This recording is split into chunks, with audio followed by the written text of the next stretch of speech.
الحمد لله رب العالمين والصلاة والسلام على سيد الأنبياء وسادة الأنبياء وخاتم الأنبياء والمرسلين وعلى آله وأصحابه أجمعين إلى يوم الدين. أما بعد، قال الله تبارك وتعالى في القرآن المجيد: فأعوذ بالله من الشيطان الرجيم. بسم الله الرحمن الرحيم. لقد كان لكم في رسول الله أسوة حسنة. صدق الله العظيم. محترم و مکرم عابد صدق کرام، اس چیز پر تشریف فرما حضرات علماء کرام اور دور دراز سے اللہ کے نبی، دونوں جہان کے سردار، آقا نامدار، تاجدار مدینہ حضرت سیدنا محمد رسول اللہ صلی اللہ علیہ وآلہ وسلم کی محبت میں آنے والے بھائیوں دوستوں، سب سے پہلے تو میں یہاں کے ذمہ داروں کا شکریہ ادا کرنا چاہتا ہوں کہ پورے شہر میں بلکہ پورے تلنگانہ میں موسلا دھار اور شاندار بارش کے باوجود بھی اللہ کے نبی علیہ الصلوۃ والسلام کی نسبت پر ہونے والا یہ پروگرام نہیں روکا گیا۔ جس وقت میں مغرب کی نماز پڑھنے کے بعد میں اپنے مکان سے نکلا، راستے میں بہت شاندار اور موسلا دھار بارش ہو رہی تھی، لیکن میں نے یہ سوچا کہ اللہ کے نبی صلی اللہ علیہ وآلہ وسلم کی نسبت پر اور حضور اکرم صلی اللہ علیہ وسلم کی سیرت کی نسبت پر راستہ طے کرنا ہے۔ یقیناً اللہ سبحانہ و تعالیٰ اس راستے کو آسان کرے۔ آدھا راستہ پار ہونے کے بعد بارش مکمل رک گئی تھی، اور جیسے ہی میں یہاں آپ کے جلسہ گاہ میں پہنچا تو آپ کے یہاں پر بہت سارے بھائی، بہت سارے بچے، اور ماشاءاللہ پروگرام بڑے اچھے انداز سے چل رہا تھا، تو دیکھ کر الحمدللہ دل سے خوشی ہوئی اور دعا نکلی، اور میں نے مولانا شریف صاحب دامت برکاتہم سے ملاقات پر سب سے پہلا یہ جملہ کہا کہ بھائی ہم سے جو زیادہ یہاں کے مسلمان بھائی اللہ کے رسول سے محبت کرتے ہیں، کیونکہ یہ ان کی محبت ہی ہے۔ عام طور پر ذہن میں یہ ہوتا ہے کہ بارش ہونے کی وجہ سے لوگ آئیں گے یا نہیں آئیں گے، لیکن آج کا یہ سیرت کا جلسہ آپ نوجوان دوستوں اور بھائیوں کی شرکت سے یہ ثبوت دے رہا ہے کہ آج بھی ہم اپنے دل میں اللہ کے حبیب کی بے پناہ محبت رکھتے ہیں۔ سوشل میڈیا نے، دنیا نے فیس بک کے ذریعے، یوٹیوب کے ذریعے پچھلے 4-5 دن میں میلاد کے عنوان پر جو کچھ تماشے، جو کچھ گانے، جو کچھ ڈانس، جو کچھ ڈی جے اور جو کچھ بے حیائی اور بے شرمی والے کام، چاہے وہ پٹاخوں کا پھوڑا جانا ہو، چاہے وہ بموں کا پھوڑا جانا ہو، چاہے وہ ناچنا ہو، اور چاہے نمازوں کا چھوڑنا ہو، چاہے راستوں کا روکنا ہو، چاہے اللہ کے رسول کی سیرت کو دنیا کے غیر مسلموں کے سامنے انتہائی بھوڑے طریقے سے پیش کرنا ہو، چاہے میلاد کے پیغام کو دنیا کے سامنے خراب بنا کر پیش کرنا ہو۔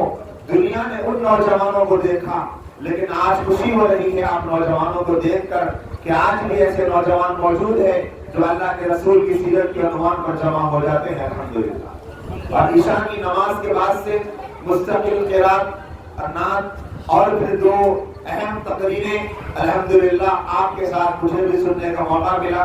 مجھے ان 2 تقریروں کے بعد ایسا بالکل نہیں لگ رہا تھا کہ ابھی کسی اور بیان کی ضرورت ہے، کیونکہ ماشاءاللہ سے سب سے پہلے آپ کے سامنے محبت رسول اور اسلام کا جو دائرہ ہے، جو معیار ہے، اللہ کے نبی علیہ الصلوۃ والسلام کی ولادت کے عنوان پر خوش ہونے کا جو صحیح طریقہ ہے، اس سلسلے میں غیروں کی مشابہت سے بچنے کی جو تعلیمات ہے، ماشاءاللہ بہت اچھے انداز سے آپ کے سامنے آ چکی، اور پھر حضور اکرم صلی اللہ علیہ وسلم کی محبت اور آپ کا مقام و مرتبہ اور آپ کی خصوصیات، جن میں سے خاص طور پر تجارت کے عنوان پر کیسے ایک مسلمان کو ہونا چاہیے، بہت اچھے انداز سے آپ کے سامنے بات آ چکی ہے۔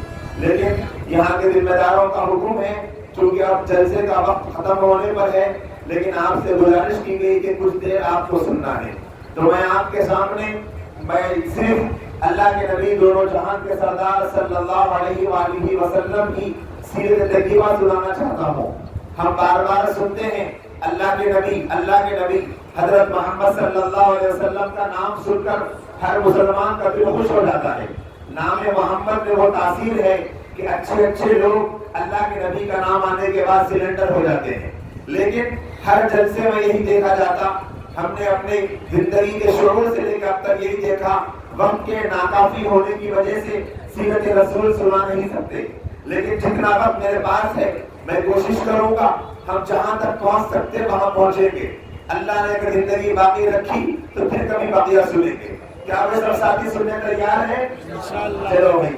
اللہ کے نبی صلی اللہ علیہ وآلہ وسلم کی ولادت پاک کے سلسلے میں علماء کے درمیان میں مہینے کے سلسلے میں کوئی اختلاف نہیں. مہینہ ربیع الاول کا تھا، دن پیر کا تھا، صبح صادق کا وقت تھا. یہ تین باتوں میں کسی کا اختلاف نہیں. ہاں، تاریخ پیدائش کے سلسلے میں الگ الگ روایتیں ہیں. کچھ علماء فرماتے 8 ربیع الاول، کچھ فرماتے 9 ربیع الاول، اکثر علماء فرماتے مشہور اور 12 ربیع الاول. تاریخ کوئی بھی ہو لیکن مہینہ طے ہے، مہینے میں کسی کا کوئی اختلاف نہیں ہے. پیر کا دن، صبح صادق کا وقت ہے.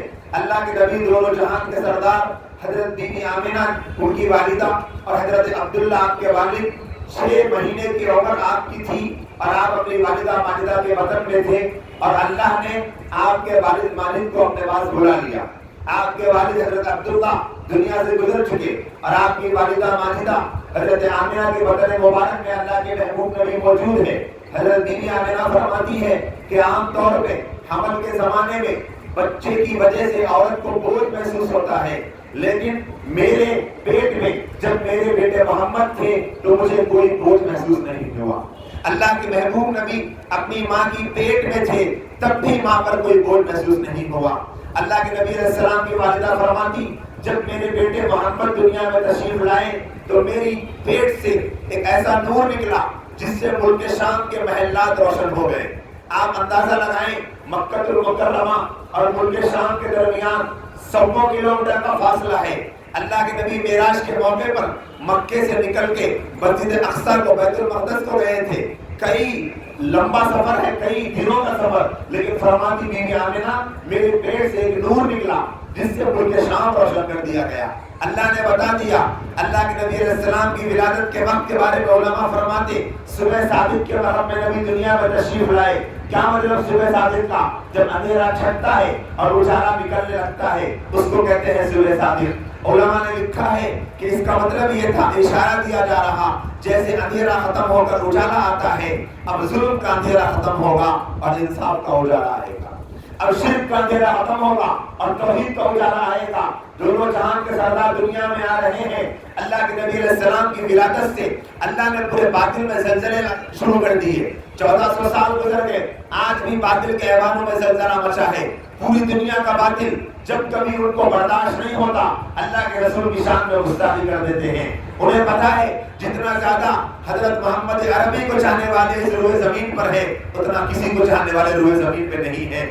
پوری دنیا کا سروے کر کے باقی نے دیکھ لیا مسلمانوں کے دل میں، مسلمانوں کے ریگولیشن میں، مسلمان کے خون کے قطرے قطرے میں اگر کسی کی محبت ملے گی تو وہ محمد رسول اللہ صلی اللہ علیہ وسلم کی محبت ملے گی. آج اللہ نے اسی دن سے دکھا دیا اور آج تک دکھایا جا رہا اور قیامت کی صبح آ جائے گی. دنیا کے اللہ کے رسول کے اسلام کے بڑے سے بڑے دشمن نبی کے زمانے میں ختم ہو گئے، آج بھی ختم ہو رہے، قیامت تک ختم ہوں گے، لیکن نہ اسلام ختم ہوگا نہ محمد رسول اللہ کا نام ختم ہوگا انشاءاللہ.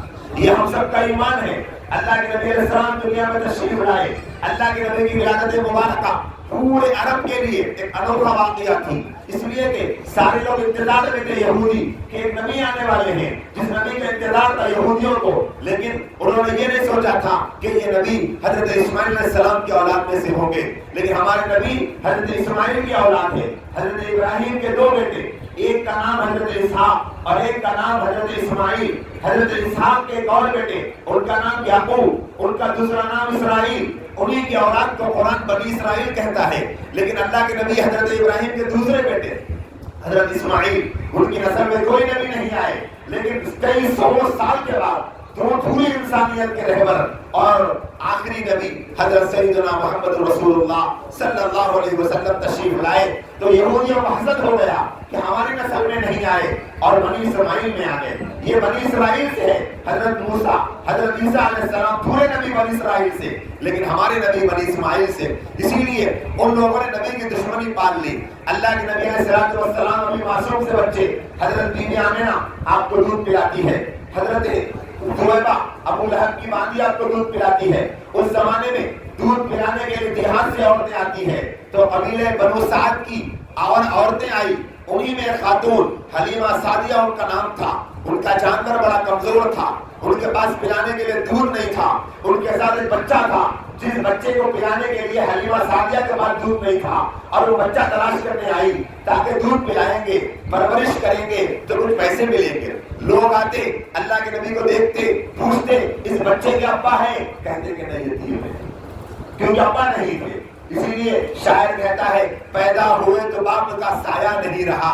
جب اللہ کے نبی دنیا میں آئے باپ کا سایہ نہیں تھا تو عورتیں دیکھتی کہتی کہ نہیں ہم اس بچے کو نہیں لیں گے، آگے بڑھ جاتی. حلیمہ سعدیہ کو آنے میں دیر ہو گئی، بچے ختم ہو گئے. اب اللہ کے نبی کو دیکھا، شوہر نے مشورہ کیا کیا کریں گے؟ اب بچے نہیں ہیں، ایک بچہ ہے جس کا باپ نہیں ہے، ہمارے پاس غربت ہے، اس بچے کو لیں گے، ہمارا خرچہ کون دے گا؟ کیا کریں؟ شوہر نے کہا سوچ لو کیا کرنا ہے. دونوں نے مشورہ کیا.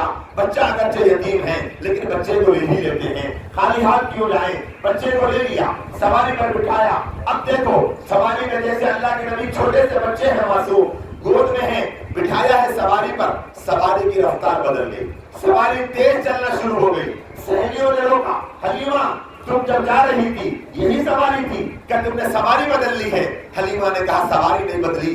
سہیلیوں کو کیا پتا، سواری تو وہی ہے لیکن سوار بدل گیا. اللہ کے نبی علیہ السلام تشریف فرما ہے. اب بی بی حلیمہ اپنے گھر کو پہنچتی ہے. وہاں جانے کے بعد میں بی بی حلیمہ کو لوگوں نے دیکھا، حلیمہ سعدیہ کے گھر میں پریشانی تھی، غربت تھی، کھانے کو کھانا نہیں، ان کے پاس دودھ نہیں، جانور میں دودھ نہیں، بیٹا بھوکا، شوہر بھوکا، وہ خود بھوکی. لیکن اللہ کے نبی کی شان دیکھو، جیسے اللہ کے رسول تشریف لے کر گئے، حلیمہ سعدیہ کے جانور کے اندر دودھ آ گیا، حلیمہ سعدیہ کے سینے میں دودھ آ گیا. وہ بچے نے دودھ پیا، حلیمہ سعدیہ نے برتن میں دودھ نکالا جانور کا، شوہر نے پیا، اللہ کے نبی کو دودھ پلایا، سارے گھر کے برتن دودھ سے بھر گئے. علماء نے لکھا جب حلیمہ سعدیہ نے اپنے بیٹے محمد کو دودھ پلانے کے لیے اپنے سینے کے ایک جانب ان کو دودھ پلایا اور دوسرے جانب کی طرف دودھ پلانے کے لیے آگے بڑھی، اللہ کے نبی دودھ پینے سے انکار کر رہے، دودھ نہیں پیے ہیں.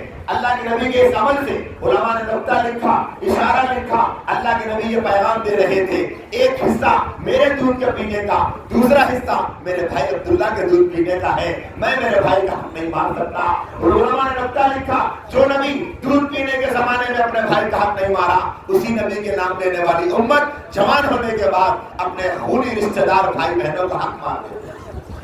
کیا قیامت کے دن جب میدان محشر میں آقا کا آمنا سامنا ہوگا، اللہ کے نبی کو کیا صورت دکھائیں گے؟ اگر نبی یہ پوچھ لے اے میرے امتی، میں نے تو اپنے دودھ پینے والے بھائی کا حق نہیں مارا تھا، تو نے تو اپنے اس بھائی کا حق مارا، اس نے اپنی اس بہن کا حق مارا جس کے رگوں میں، تیری رگوں میں ایک ہی ماں کا خون تھا، ایک ہی ماں کی چھاتی سے تم نے دودھ پیا، ایک ہی ماں کی گود میں تم کھیلے، ایک ہی ماں کے سامنے تم بڑے ہوئے، اور تم نے اسی بہن کا حق مارا، تم نے اسی بھائی کا حق مارا. کل قیامت کے دن کیا جواب دیں گے نبی؟ سمجھنے کا مقام ہے میرے دوستوں. پیغام لے کر جانا ہے سیرت کی اس مدرس سے، سیرت خاتم الانبیاء کے جلسے سے. اللہ کے نبی علیہ السلام کی برکتیں نظر آنے لگی. اللہ کے نبی 2 برس کے ہو گئے، دودھ پینے کا زمانہ پورا ہو گیا. حلیمہ سعدیہ اپنے بیٹے محمد کو چھوڑنا نہیں چاہتی لیکن وقت ہو چکا تھا. حضرت بی بی آمنہ کے بعد لے کر پہنچی اور ان کو چھوڑنا چاہا. مکے میں کچھ وبا تھی. بی بی آمنہ سے کہا میں چاہتی ہوں کہ اس بچے کو ساتھ لے کر جاؤں، ایسا پیارا بچہ، اس بچے کو بڑا چھوڑنے کا دل کس نے کرے.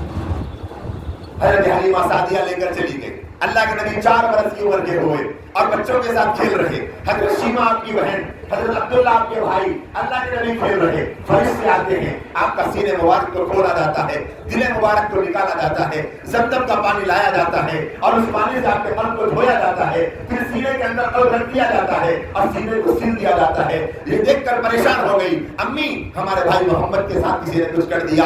حلیمہ سعدیہ ڈر گئی اور لے جا کر بیوی آمنہ کے پاس میں بچے کو حوالے کر دیا۔ ہمارے نبی کی والدہ بیوی آمنہ اپنے بیٹے کو لے کر اپنے ان کے شوہر اور اللہ کے نبی کے ابا حضرت عبداللہ کے قبر کو لے کر جاتی ہیں تاکہ شوہر کو دیکھ لیں گے۔ سوچو میرے بھائیوں، ایسی بہن، ایسی بیٹی، ایسی ماں حضرت آمنہ کم عمر میں نکاح ہوا تھا، نکاح ہو کر 6 مہینے ہوئے، ابھی وہ حمل سے بھی 6 مہینے تھے، لیکن شوہر انتقال کر گئے تھے۔ سوچو ان کے دل میں کیا گزری ہوگی، لیکن اللہ کے نبی کو لے کر چلی گئی وہ مدینہ منورہ۔ اس زمانے میں، اس زمانے میں یثرب کہتے تھے، ابوا کے مقام پر وہ لوٹ رہے تھے، وہیں پر ان کی والدہ کا انتقال ہو گیا۔ اللہ کے نبی کے والد 6 مہینے کی عمر کے تھے نبی جب چلے گئے، جب 6 سال کے ہوئے تو والدہ چلی گئی۔ اسی کو شاعر کہتا ہے، پیدا ہوئے تو باپ کا سایہ نہیں رہا، چلنے لگے تو ماں کا سایہ اٹھا لیا۔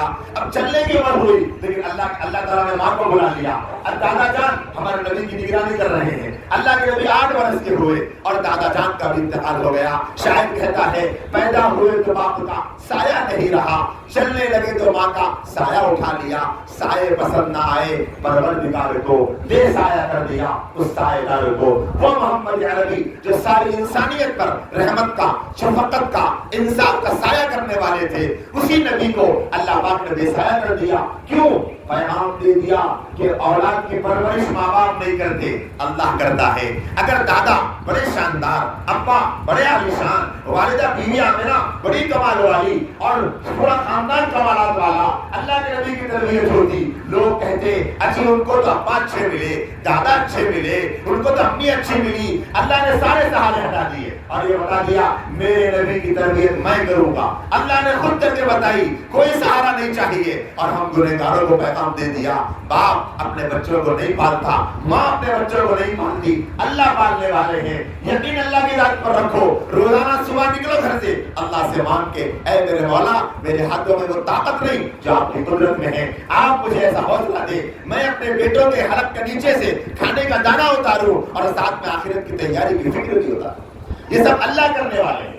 8 برس کے ہوئے دادا جان چلے گئے، پھر چچا جان، آپ کے چچا ابو طالب کی نگرانی میں اللہ کے نبی صلی اللہ علیہ وسلم آ گئے۔ میرے بھائیوں، میں اپنے نوجوان دوستوں سے خاص طور پہ یہ بات کرنا چاہتا ہوں، جب نبی 12 برس کے ہوئے، روایات میں آتا ہے اللہ کے نبی سے صحابہ نے پوچھا، اے اللہ کے نبی کیا ہر نبیوں نے بکریاں چرائی؟ نبی نے فرمایا ہر نبی نے بکری چرائی۔ صحابہ نے پوچھا کہ آپ نے بھی بکریاں چرائی؟ نبی نے فرمایا ہاں میں نے بھی بکریاں چرائی، میں مکے کے لوگوں کی بکریاں چراتا تھا چند پیسے لے کر۔ اللہ کے نبی کے اس کردار کو سامنے رکھیے، کیسا پیارا، کیسا روشن کردار۔ ہمارے نبی کے چاچا ابو طالب کے زیادہ بچے تھے، نبی کو احساس تھا میں چاچا پہ بوجھ نہ بنوں، کاش آج کے سیرت کے جلسے سے سننے والے کان یہ پیغام لے کر چلے جائیں میں کسی پر بوجھ نہیں بنوں گا۔ ہمارے نوجوانوں کی دنیا بدل جائے گی۔ آج کتنے گھرانے ہیں بیٹا باپ کے بوجھ بنا ہے، چھوٹا بھائی بڑے بھائی پہ بوجھ بنا ہے، بڑا بھائی چھوٹے بھائی پہ بوجھ بنا ہے، شادی ہو گئی بڑا بھائی کماتا ہے، چھوٹے 3 بھائی بڑے بھائی پہ بوجھ بنے ہیں۔ بعض گھروں میں چوتھا بیٹا کما رہا ہے، پہلے کے 3 بچے، شادی ہو گئی، بیوی ہے، بچے ہیں، کچھ نہیں کماتے، چھوٹے پہ بوجھ ڈالا ہے، ایک بھائی باہر ہے وہ سارا گھر چلا رہا ہے۔ یہ اللہ کے نبی کا کردار نہیں میرے دوست، اللہ کے نبی کا کردار یہ ہے بوجھ نہ بنو، اپنے بازوؤں کا استعمال کرو۔ نبی نے بکریاں چرائی اور کچھ پیسے لا کر اپنے چاچا کو دیے، چاچا میں آپ کی ہیلپ کرنا چاہتا ہوں۔ آپ سوچو کہ ابو طالب اپنے بھتیجے محمد سے کام لے سکتے؟ نہیں، لیکن نبی کی خودداری تھی۔ آج کے نوجوانوں کو خوددار بننے کی ضرورت ہے۔ آج کے نوجوانوں کو شارٹ کٹ مار کر گیم سے پیسہ کمانا اور شارٹ کٹ سے پیسہ کمانا اور ٹریڈنگ سے پیسہ کمانا اور حرام طریقے سے پیسہ کمانا، یہ ہم نبی کا کردار نہیں اپنا رہے ہیں۔ کل قیامت کا دن ہوگا، دونوں جہان کے سردار سامنے کھڑے ہوں گے، مجھے بھی چہرہ دکھانا ہے، ہر نوجوان کو چہرہ دکھانا ہے۔ کل کیا چہرہ دکھائیں گے اللہ کے نبی کو؟ اسی لیے میرے دوستوں خوددار بننا ہے، اپنے محنت کی کمائی، کوئی عہدہ، کوئی پیشہ، کوئی مزدوری چھوٹی نہیں ہوتی۔ پتھر چھوڑنا آسان ہے،